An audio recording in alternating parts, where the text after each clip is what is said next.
بسم اللہ الرحمن الرحیم۔ سیرت النبی صلی اللہ علیہ وآلہ وسلم کا 8واں لیکچر، غزوہ بدر کی کہانی۔ جب سے مسلمان مدینہ آئے تھے اسی وقت سے کافروں سے چھوٹی چھوٹی جھڑپیں شروع ہو گئی تھیں۔ کافر یہ بات پسند نہیں کرتے تھے کہ مسلمان امن سے رہیں۔ انہوں نے مسلمانوں کو ہر طرح سے تکلیف دینی شروع کی۔ اس بات کا اندازہ یوں لگائیں کہ جب مسلمان مکہ چھوڑ کر مدینہ جا رہے تھے تو ان کی قیمتی جائیدادیں ضبط کر لیں، ان کے مکانات پر قبضہ کر لیا، ان سے مال چھین لیے تاکہ یہ اسے اپنے ساتھ نہ لے جا سکیں۔ امیر مسلمان جب ہجرت کر کے گئے تو ان کے پاس کچھ نہ تھا اور کافر ان کے مال پر قبضہ کر کے عیاشیاں کر رہے تھے۔ نبی پاک صلی اللہ علیہ وسلم کو جب معلوم ہوا کہ مکہ والوں کا ایک تجارتی قافلہ ملک شام سے واپس آ رہا ہے تو آپ صلی اللہ علیہ وسلم نے ان کے بارے میں مزید معلومات لی۔ یہ قافلہ 40 افراد پر مشتمل تھا، جس میں قریباً 1000 اونٹ اور 50,000 دینار کے برابر مال تھا۔ پروگرام یہ بنا کہ یہ مال ان سے لے لیا جائے۔ یہ کوئی ظلم نہ تھا، یہاں سے مال لیا جاتا اور وہ لوگ مکہ جا کر وہاں جو مال مسلمانوں سے زبردستی انہوں نے چھینا تھا اس میں سے اپنا نقصان پورا کر لیتے۔ ویسے بھی ظلم کی ابتدا تو انہوں نے کی تھی، مسلمانوں سے ان کا مال چھیننا، مار پیٹ، قتل کیا، حتیٰ کہ گھروں سے نکال دیا، لہذا مسلمانوں کا ان سے مال لینے کے لیے نکلنا کوئی ظلم نہ تھا۔ بہرحال جب قافلے کے سردار ابو سفیان کو اس پروگرام کا علم ہوا تو اس نے ایک بندے کو پیسے دے کر جلدی مکہ بھیجا کہ انہیں کہو کہ وہ ہماری مدد کے لیے آئیں۔ مکہ والوں نے جب یہ پیغام سنا تو سبھی تیار ہو گئے۔ ابو جہل کی قیادت میں 1300 بندوں کا لشکر مدینہ کی طرف چل پڑا۔ ان کے ساتھ بے شمار اونٹ، 100 گھوڑے اور 600 زرہیں تھیں۔ اس زمانے میں زیادہ تر لڑائیاں تلوار اور تیر سے ہوتی تھیں، لہذا تلواروں اور تیروں سے بچنے کے لیے لوہے کی ایک جیکٹ پہنی جاتی تھی جسے زرہ کہتے تھے۔ ان کے پاس یہ بھی 600 کے قریب تھیں۔ اپنی طرف سے یہ لوگ بڑے تکبر سے چلے تھے کہ مسلمانوں کو قتل کر دیں گے۔ دوسری طرف نبی پاک صلی اللہ علیہ وسلم قریباً 313 افراد کے ساتھ چل پڑے، جن میں زیادہ انصاری صحابی تھے۔ مسلمانوں کے پاس صرف 2 گھوڑے اور 70 اونٹ تھے۔ ابو سفیان کو جب اندازہ ہو گیا کہ نبی پاک صلی اللہ علیہ وسلم اس کے قریب پہنچ جائیں گے تو وہ جلدی راستہ بدل کر قافلے سمیت بھاگ گیا۔ مکہ والوں کو جب پتہ چلا کہ ابو سفیان بچ کر بھاگ گیا اور قافلہ بھی بچ گیا ہے تو ان میں سے بہت سے کہنے لگے کہ جس کی حفاظت کے لیے آئے تھے وہ تو بچ گیا، لہٰذا اب واپس چلتے ہیں۔ ابو جہل کہنے لگا میں نے واپس نہیں جانا۔ بہرحال 300 بندے واپس چل پڑے کہ جس کام کے لیے لڑنے آئے تھے وہ مسئلہ تو حل ہو گیا، لیکن ابو جہل 1000 بندوں کو لے کر آگے چل پڑا۔ جب نبی پاک صلی اللہ علیہ وسلم کو علم ہوا کہ ابو سفیان کا قافلہ بھاگ گیا ہے لیکن ابو جہل جنگ کے لیے آ چکا ہے تو آپ صلی اللہ علیہ وسلم نے صحابہ کرام رضی اللہ عنہم سے مشورہ طلب کیا کہ کیا کیا جائے۔ مہاجر صحابہ کرام رضی اللہ عنہم نے اس حوالے سے اچھی باتیں کی، لیکن اصل میں نبی پاک صلی اللہ علیہ وآلہ وسلم انصار صحابہ کے مشورے کو طلب کر رہے تھے۔ کیونکہ انصار کی تعداد زیادہ تھی اس لیے آپ صلی اللہ علیہ وسلم ان سے رائے لینے کے لیے بار پوچھ رہے تھے، تو انصار کے سردار سعد بن معاذ رضی اللہ عنہ نے کہا ہم موسیٰ علیہ السلام کی قوم کی طرح آپ صلی اللہ علیہ وسلم کو یہ نہیں کہیں گے کہ جب ان پر جہاد کا وقت آیا تو انہوں نے اپنے نبی موسیٰ علیہ السلام سے جو کہا تھا کہ ہم یہیں بیٹھے ہیں آپ اور آپ کا رب لڑے۔ اس بات سے آپ صلی اللہ علیہ وآلہ وسلم مطمئن ہو گئے۔ پھر آپ صلی اللہ علیہ وسلم نے مشرکین کی تعداد کا اندازہ لگایا اور آگے چل پڑے۔ آگے ایک گراؤنڈ تھا جس میں مختلف کنویں تھے، ان کنووں کا نام بدر تھا، اسی وجہ سے اس میدان کو بھی بدر کہتے تھے۔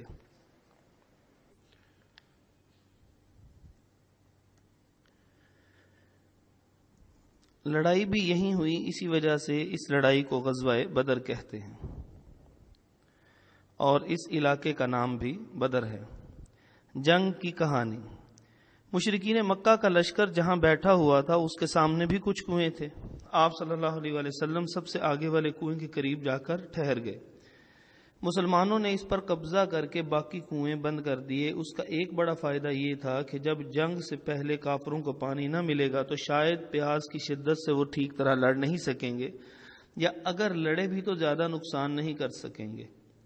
اب گراؤنڈ کا منظر یہ تھا کہ آپ صلی اللہ علیہ وسلم کی فوج اس ساحل کے قریب تھی جس طرف سے ابو سفیان اپنا قافلہ لے کر بھاگ گیا تھا، کیونکہ مسلمان اسی قافلے کی طرف جا رہے تھے۔ جب کافر لوگ دوسرے کونے میں تھے اور سب کنوؤں پر مسلمانوں کا قبضہ تھا تو آپ صلی اللہ علیہ وسلم نے جنگ کے لیے فوجی ترتیب سے کھڑے کر دیے، انہیں جنگ کا طریقہ سمجھایا کہ کس وقت کیا کرنا ہے۔ صحابہ کرام رضی اللہ عنہم نے آپ صلی اللہ علیہ وسلم کے لیے ایک اونچی جگہ خیمہ لگایا۔ آپ صلی اللہ علیہ وسلم وہاں چلے گئے اور دعا کرنے لگے۔ اللہ پاک نے 4 رحمتیں نازل کی۔ نمبر 1، آسمان سے بارش نازل کی، جہاں مسلمان کھڑے تھے وہاں سے مٹی وغیرہ صاف ہو گئی اور مسلمانوں کے لیے کھڑا ہونا آسان ہو گیا، اور جہاں کافر کھڑے تھے بارش کے پانی کی وجہ سے وہاں کیچڑ ہو گیا، لہذا ان کے لیے کھڑا ہونا مشکل ہو گیا۔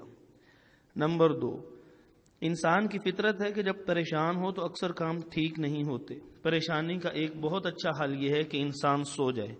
جب سو کر اٹھتا ہے تو پریشانی کافی حد تک دور ہو جاتی ہے، اسی لیے تو ڈاکٹر ڈپریشن والوں کو نیند کی گولیاں دیتے ہیں تاکہ یہ سو کر فریش ہو جائیں۔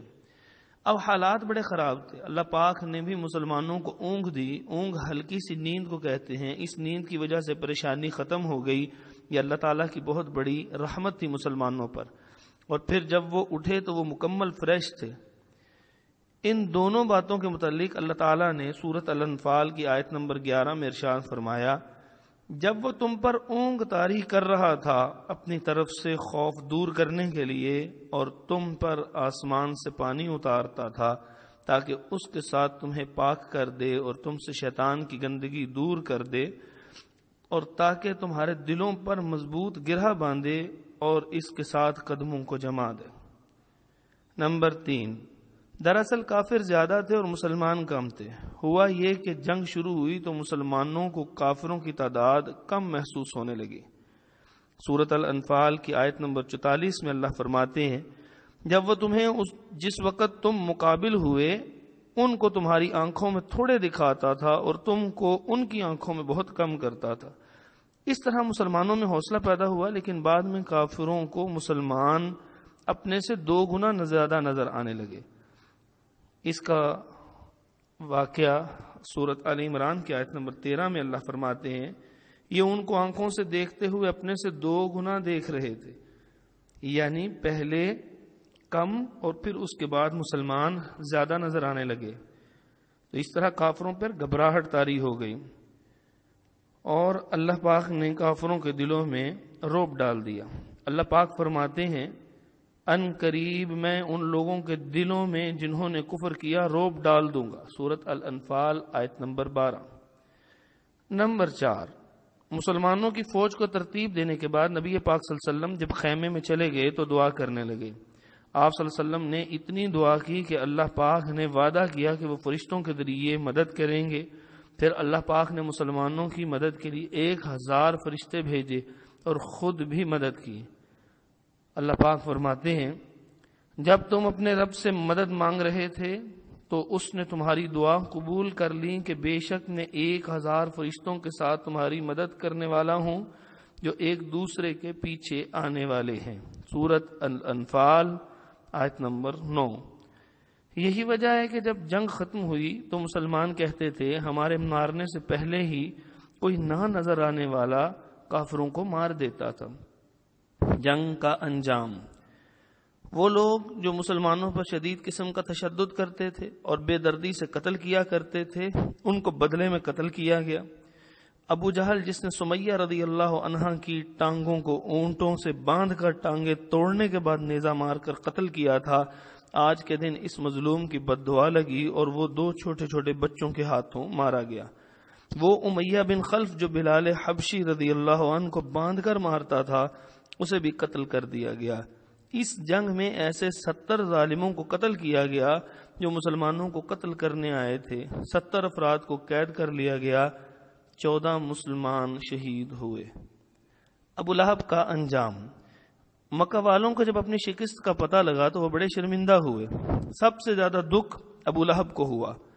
اس کے کچھ دن بعد ابو لہب کو ایک گلٹی نکلی جس کی وجہ سے وہ مر گیا۔ اس گلٹی کو وہ لوگ عدسہ کہتے تھے اور اسے بڑا منحوس سمجھتے تھے، لہذا جب ابو لہب مر گیا تو اس کی اولاد نے اسے کئی دن وہیں پڑا رہنے دیا، پھر ہاتھوں سے اٹھا کر قبر میں ڈالنے کی بجائے لکڑیوں سے گھسیٹ کر ایک گڑھے میں ڈال دیا۔ سچ ہے کہ نبی پاک صلی اللہ علیہ وسلم سے بدتمیزی کرنے والے کا ایسا ہی انجام ہوتا ہے۔ اللہ پاک ہمیں اپنے پیارے نبی کریم صلی اللہ علیہ وسلم کا ادب کرنے کی توفیق عطا فرمائے، آمین۔ قیدیوں کی کہانی۔ اس کے بعد آپ صلی اللہ علیہ وسلم نے بدر میں گرفتار ہونے والے قیدیوں کو فدیہ لے کر چھوڑ دیا۔ بعض آدمی جو لکھنا جانتے تھے ان کو کہا گیا کہ وہ مدینہ کے بچوں کو لکھنا پڑھنا سکھا دیں تو انہیں چھوڑ دیا جائے گا۔ اس سے معلوم ہوتا ہے کہ نبی پاک صلی اللہ علیہ وسلم چاہتے تھے کہ لوگ لکھنا پڑھنا بھی سیکھ لیں۔ جنگ کے دوران جو کافر مارے جائیں یا بھاگ جائیں تو ان کافروں سے جو مال ملے اسے مال غنیمت کہتے ہیں۔ آپ صلی اللہ علیہ وسلم نے اللہ کے حکم کے مطابق اس مال کو بھی تقسیم کر دیا۔ اس طرح اسلام کا سب سے بڑا غزوہ جو ہجرت کے دوسرے سال 17 رمضان کو ہوا، اس میں اللہ پاک نے مسلمانوں کو عظیم فتح عطا کی اور کافروں کو ذلیل کیا۔ اس کے بعد سارے علاقے میں مسلمانوں کا رعب پڑ گیا۔ سوالات۔ بدر کسے کہتے ہیں؟ ابو سفیان کے پاس کون سا کتنا مال تھا؟ مسلمانوں کو ابو سفیان کے قافلے سے مال لینا کیوں جائز تھا؟ مکہ والوں کی کمانڈ کون کر رہا تھا؟ دونوں لشکروں کی تعداد کتنی تھی؟ سعد بن معاذ رضی اللہ عنہ نے آپ صلی اللہ علیہ وسلم کو کیا جواب دیا؟ اللہ پاک نے جنگ میں مسلمانوں پر کون سی 4 رحمتیں نازل کیں؟ ابو لہب کیسے مرا؟ بدر کے قیدیوں کا کیا بنا؟ غزوہ قینقاع کی کہانی۔ اسلام میں ہجرت کا دوسرا سال بڑا اہم ہے کیونکہ اسی سال مسلمانوں اور کافروں کے درمیان پہلی بڑی اور فیصلہ کن لڑائی ہوئی جسے غزوہ بدر کہا جاتا ہے۔ اسی سال مال غنیمت کی تقسیم کے احکام نازل ہوئے، اسی سال رمضان کے روزے فرض ہوئے، اسی سال زکوٰۃ فرض ہوئی، اسی سال زکوٰۃ کے نصاب کی تفصیلات بتائی گئیں، اسی سال مسلمانوں نے پہلی مرتبہ عید منائی۔ اللہ پاک نے جہاں یہ سب خوشیاں عطا کی وہاں آپ صلی اللہ علیہ وسلم کو ایک بڑی آزمائش اور ایک بڑا غم بھی پہنچا۔ آزمائش یہ کہ جب اللہ پاک نے آپ صلی اللہ علیہ وسلم کو فتح عطا کی تو پورے علاقے میں مسلمانوں کی دھاک بیٹھ گئی اور کافر جو سامان چھوڑ کر بھاگے تھے وہ بھی واپسی پر مسلمانوں میں تقسیم کیا گیا۔ یہ بات باب عبداللہ کو ہضم نہیں ہوئی کہ مسلمان امیر ہو جائیں۔ اس نے ظاہری طور پر اسلام قبول کر لیا لیکن دلی طور پر وہ نہ اللہ پاک کو مانتا تھا اور نہ ہی محمد رسول اللہ صلی اللہ علیہ وسلم کو مانتا تھا، اسی لیے اسے منافق کہا جاتا ہے۔ جب اس نے آپ صلی اللہ علیہ وسلم کے سامنے کلمہ پڑھا تو آپ صلی اللہ علیہ وسلم نے اسے کچھ نہیں کہا، پھر اپنی موت تک وہ مسلمانوں کے خلاف سازشیں ہی کرتا رہا، اور غم یہ پہنچا کہ آپ صلی اللہ علیہ وسلم کی ایک پیاری بیٹی فوت ہو گئی۔ ہوا یوں کہ جب مسلمان نبی پاک صلی اللہ علیہ وسلم کے ساتھ جا رہے تھے غزوہ بدر کے لیے تو آپ صلی اللہ علیہ وسلم کی پیاری بیٹی رقیہ رضی اللہ عنہا شدید بیمار تھیں۔ آپ صلی اللہ علیہ وسلم نے ان کے شوہر یعنی اپنے داماد حضرت عثمان رضی اللہ عنہ کو ان کی تیمارداری کے لیے ان کے پاس چھوڑ دیا۔ جب آپ صلی اللہ علیہ وسلم غزوہ بدر کی خوشخبری کے ساتھ مدینہ پاک واپس آ رہے تھے تو آپ صلی اللہ علیہ وسلم کی یہ پیاری بیٹی انتقال کر گئیں۔ انا للہ و انا الیہ راجعون۔ یہودی قبیلے قینقاع کی بڑکیں۔ ابھی آپ صلی اللہ علیہ وسلم اسی غم میں تھے کہ مدینہ کے سب سے بڑے یہودی قبیلے جس کا نام قینقاع تھا انہوں نے مسلمانوں سے بدتمیزیاں کرنی شروع کر دیں۔ وہ لوگ جگہ جگہ یہ کہتے کہ مسلمانوں کا مقابلہ مکہ والوں کے ساتھ ہوا ہے، مکہ والوں کو کیا معلوم کہ کیسے لڑتے ہیں، جب کبھی مسلمانوں کا مقابلہ ہمارے ساتھ ہوا تو ہم بتائیں گے کہ کیسے لڑتے ہیں۔ یہودیوں کی بے غیرتی اور بے حیائی۔ قینقاع جس محلے میں رہتے تھے وہاں ایک بازار تھا۔ ایک دن ایک عورت کچھ خریدنے وہاں گئی تو ایک بے حیا یہودی دکاندار کہنے لگا اپنا چہرہ دکھاؤ۔ اس عورت نے کہا کیوں؟ اس عورت نے اپنے اوپر ایک چادر لی ہوئی تھی۔ اس بے غیرت یہودی نے چپکے سے اس عورت کی چادر کا ایک کنارہ کسی چیز سے اڑا دیا۔ جب وہ اٹھی تو چادر اڑ گئی اور دوپٹہ اتر گیا۔ ادھر ادھر کھڑے ہوئے یہودی ہنسنے لگے۔ وہاں سے ایک مسلمان گزر رہا تھا، اس نے جب یہ بدتمیزی دیکھی تو یہودی سے لڑنے لگا۔ اسی لڑائی میں وہ یہودی مارا گیا۔ بس پھر کیا تھا، ہر طرف سے یہودیوں نے حملہ کر دیا اور اس مسلمان کو شہید کر دیا۔ پھر مسلمانوں اور یہودیوں کے درمیان لڑائی شروع ہو گئی۔ اندازہ لگائیں کہ اسلام اس قدر حیا والا دین ہے جس میں ماں، بہن، بیٹی، خالہ، پھپھو، بھانجی، بھتیجی، نانی، دادی وغیرہ کے علاوہ کسی طرف نظر اٹھا کر دیکھنا بھی درست نہیں۔ لیکن آج کی نسل کو پتہ نہیں کیا ہو گیا ہے کہ فلمیں، ڈرامے دیکھتی ہے، گندے لطیفے سنانے والے کو پسند کرتی ہے، یونیورسٹیوں اور کالجوں میں بچے بچیاں ہاتھوں پر ہاتھ پھینکتے ہیں، شادیوں پر ڈانس کرتے اور گانے گاتے ہیں، فیس بک پر دوستیاں کرتے ہیں، سیلفیاں کھینچ کر ایک دوسرے کو بھیجتے ہیں، رات رات بھر لڑکے لڑکیاں باتیں کرتے ہیں۔ ذرا سوچیں، قیامت والے دن جب نبی پاک صلی اللہ علیہ وسلم کو پتہ چلے گا کہ ان کے بعد یہ کچھ ہوتا رہا تو ان کے دل پر کیا بیتے گی، ہمیں کتنی شرمندگی ہوگی۔ انشاءاللہ العظیم آج سے ہی ہم بے حیائی کے کاموں سے توبہ کرتے ہیں اور پوری کوشش کریں گے کہ فحاشی سے بچیں۔ اللہ پاک ہماری توبہ کو قبول فرمائے اور اس گناہ سے بچنے کی توفیق عطا فرمائے، آمین۔ آپ صلی اللہ علیہ وسلم کو جب پتہ لگا تو آپ صلی اللہ علیہ وآلہ وسلم کو بہت غصہ آیا۔ جس محلے میں قینقاع رہتے تھے، آپ صلی اللہ علیہ وسلم نے اپنے ساتھیوں کے ساتھ اسے گھیر لیا۔ وہ یہودی جو بڑی بڑی ڈینگیں مار رہے تھے، بڑکے مار رہے تھے کہ مسلمانوں اگر ہمارے ساتھ تمہاری لڑائی ہوئی تو تمہیں مزہ چکھا دیں گے، اب وہی ڈرپوک اور بزدل لوگ خوف کے مارے چوہوں کی طرح اپنے گھروں میں بیٹھے ہوئے تھے۔ کسی ایک میں بھی لڑنے کی ہمت نہیں تھی۔ یہی یہودی ہوتے تھے اور ایسے ہی یہودی آج بھی ہیں، اور یہودیوں کی یہی خصلت رہتی ہے، یہ کبھی مسلمانوں کو خوش نہیں دیکھ سکتے۔ جب بھی مسلمانوں کو کوئی فائدہ ملتا ہے تو انہیں تکلیف ہونی شروع ہو جاتی ہے۔ کمزور مسلمانوں پر ظلم کرتے ہیں، لیکن جب جنگ کی باری آتی ہے تو بیگی بلی بن جاتے ہیں۔ 15 دن آپ صلی اللہ علیہ وسلم نے ان کے محلے کو گھیرے رکھا، لیکن مجال ہے جو کسی ایک نے بھی چونپی کی ہو۔ باب عبداللہ کی پہلی خرابی، ان کا باب عبداللہ سے بڑا پیار تھا اور بابا بھی ان سے بڑی محبت کرتا تھا۔ جب بابے نے دیکھا کہ میرے دوست خود کچھ نہیں کر سکتے، یہ صرف بڑکے ہی لگا سکتے ہیں، تو اس نے نبی پاک صلی اللہ علیہ وسلم سے سفارش کی کہ اس قبیلے کو چھوڑ دیں، کیونکہ ہمارے اور ان کے درمیان بڑی دوستی رہی ہے۔ آپ صلی اللہ علیہ وسلم نے اس کی بات مان لی کہ شاید اسی احسان کے بدلے بابا صحیح والا مسلمان ہو جائے، لیکن بابا بھی ایک نمبر کا فراڈیا تھا۔ وہ نہ بدلا بلکہ اور چوڑا ہو گیا کہ اس کی بات مانی گئی۔ قینقاع والے مدینہ سے بھاگ گئے، لیکن ان کی بدتمیزی کی وجہ سے مسلمانوں نے ان کا سامان رکھ لیا۔ سوالات: ہجرت کے دوسرے سال کون سے واقعات پیش آئے؟ بدر سے واپسی پر آپ صلی اللہ علیہ وسلم کی کون سی بیٹی فوت ہوئی؟ یہودیوں نے عورت سے بدتمیزی کیوں کی؟ قینقاع سے کتنے دن جنگ جاری رہی؟ غزوہ سویک کی کہانی۔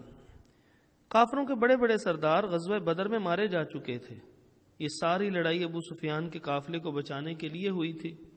ابو سفیان سمجھتا تھا کہ یہ سب کچھ میری وجہ سے ہوا ہے، اسی لیے اس نے قسم کھائی کہ اس وقت تک نہیں نہاؤں گا جب تک مسلمانوں سے بدلہ نہ لے لوں گا۔ اب وہ قسم تو کھا بیٹھا مگر بدلہ لینے کا حوصلہ نہ تھا۔ آخر کار ہمت کر کے 200 بندے ساتھ لیے۔ چونکہ مدینہ بڑی دور تھا اس لیے ستو ساتھ لے لیے کہ چلو بھوک لگے گی تو راستے میں یہی کھا لیں گے۔ عربی زبان میں ستو کو سویک کہتے ہیں۔ اسے پانی میں ڈال کر پینے سے پیٹ بھر جاتا ہے۔ 200 بندوں کا یہ قافلہ مدینہ کی طرف چل پڑا۔ جب مدینہ قریب آیا تو ساری اکڑ نکل گئی۔ 12 میل پہلے ہی بریک لگا لی۔ اب آگے جانے سے ڈر لگ رہا تھا، کیونکہ اگر نبی پاک صلی اللہ علیہ وسلم کو پتہ لگ جاتا کہ یہ اپنی طرف سے بدلہ لینے آئے ہیں تو خوب پھینٹی پڑنی تھی۔ مزاحیہ صورتحال: پورا قافلہ ہی پریشان تھا کہ اگر بدلہ لیے بغیر واپس گئے تو مکے والے مذاق اڑائیں گے۔ آگے گئے تو پھینٹی پڑے گی۔ ابو سفیان الگ سے پریشان تھا، اگر بدلہ لیے بغیر واپس گیا تو ساری عمر نہانے کے بغیر گزارنی پڑے گی۔ بزدلوں کی طرح حملہ۔ اس کا حل انہوں نے یہ سوچا کہ کسی ایسے بندے کو ماریں جو لڑ نہ سکتا ہو، اس لیے انہوں نے مدینہ کے قریب ایک باغ میں 2 نہتے بندوں کو قتل کیا اور واپس بھاگ گئے۔ اب انہیں ڈر بھی تھا کہ جیسے ہی نبی پاک صلی اللہ علیہ وسلم کو پتہ لگے گا تو انہوں نے ہمیں پکڑ لینا ہے اور پھر ہماری خیر نہیں۔ اسی ڈر سے انہوں نے اپنا بہت سا وزنی سامان، حتیٰ کہ وہ ستو بھی جو کھانے کے لیے لائے تھے، پھینک دیے تاکہ وزن کم ہو جائے، اس طرح بھاگنے میں آسانی رہے گی۔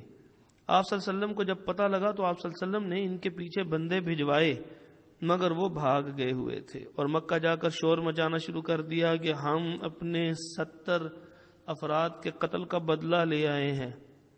ستو وزن میں بہت ہلکا ہوتا ہے، وہ لوگ اتنا ڈر گئے تھے کہ وزن کم کرنے کے چکر میں ستو بھی پھینک کر بھاگ گئے۔ اسی وجہ سے اس غزوے کو غزوہ سویق یعنی ستوؤں والی جنگ کہتے ہیں۔ سوالات: ابو سفیان نے کیا قسم کھائی تھی؟ سویق کسے کہتے ہیں؟ ایک بدتمیز یہودی کا انجام۔ جب سے غزوہ بدر میں مشرکین کو شکست ہوئی تھی، تب سے ہی مشرکین اور یہودیوں کو بڑی تکلیف تھی۔ انہوں نے یہودیوں میں سے ایک نالائق یہودی جو بڑا ہی بدتمیز بھی تھا، ان یہودیوں میں سے اس نالائق اور بدتمیز یہودی نے سازشیں کرنی شروع کر دیں۔ یہ مدینہ کے قریب ہی رہتا تھا، بڑا امیر آدمی تھا، اس کا نام کعب بن اشرف تھا۔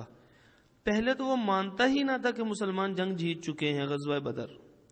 جب اسے یقین آ گیا تو اسے بڑا غصہ آیا، وہ سیدھا مکہ گیا اور ابو سفیان کو تسلیاں دینے لگا۔ جلا بھنا واپس آیا تو اس نے بات بات پر آپ صلی اللہ علیہ وسلم اور مسلمانوں کو گالیاں دینی شروع کر دیں، مسلمان عورتوں کے متعلق گندی باتیں کرتا۔ اس کا دل تھا کہ سارے لوگ مل کر مسلمانوں سے لڑیں اور ان سب کو ہی قتل کر دیں۔ جب نبی پاک صلی اللہ علیہ وسلم کو اس بات کا پتہ چلا تو آپ صلی اللہ علیہ وسلم نے اسے سزا دینے کا فیصلہ کر لیا۔ اسے سزا ملنی بھی چاہیے تھی کیونکہ وہ مسلمانوں کے خلاف بولتا تھا اور لوگوں کو ان سے جنگ کروانا چاہتا تھا۔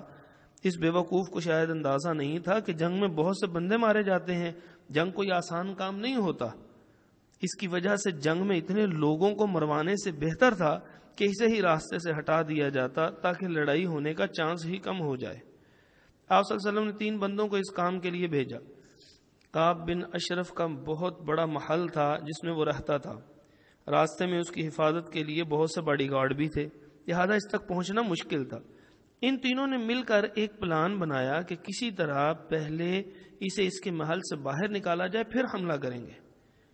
پہلے ایک بندہ جن کا نام محمد بن مسلمہ تھا رضی اللہ تعالیٰ عنہ، وہ اس یہودی کے پاس گئے اور جھوٹ موٹ کہنے لگے کہ جب سے ہم مسلمان ہوئے ہیں حضرت محمد صلی اللہ علیہ وسلم نے ہم سے مال لینا شروع کر دیا، ہم تو بڑے ہی غریب ہو گئے ہیں۔